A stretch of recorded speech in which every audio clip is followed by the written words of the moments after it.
Virtual reality is looking more and more likely to be the next big thing in gaming. And the news from HTC about their new VR headset, the Vive, in collaboration with Valve, acts as yet another example of how seriously the gaming industry is taking VR tech.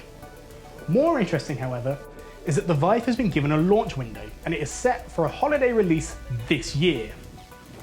With the reveal came a load of technical specifications like two 2K screens with a 90Hz refresh rate, gyro sensors, accelerometers and laser positioning sensors. All very exciting and technological sounding, but kind of meaningless without the software to use it all with. The fact is, if you want to sell a piece of kit which, and I'm guessing this, is probably going to retail around $300, you need to have something to make it worthwhile. Now if you check out the Vive website, you'll see a list of partners, some that intrigue me such as Lionsgate and HBO, also the Taiwanese National Palace Museum, but more that worry me.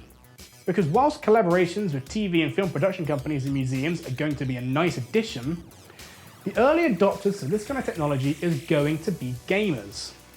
But who do we see partnered with the Vive from the world of gaming?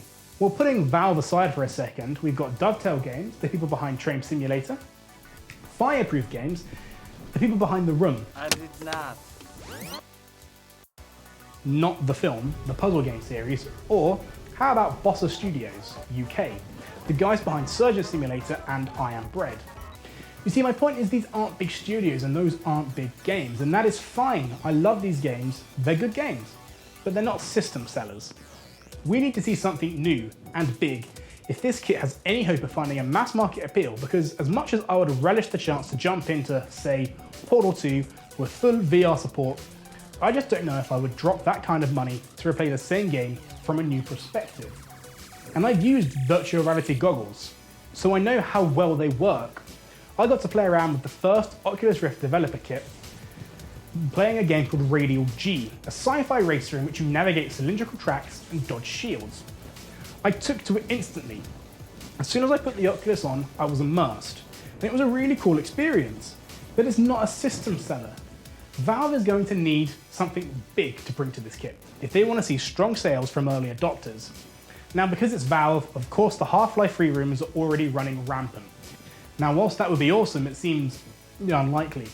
But they'll need a game of that caliber to make this holiday season a success for the HTC Vive.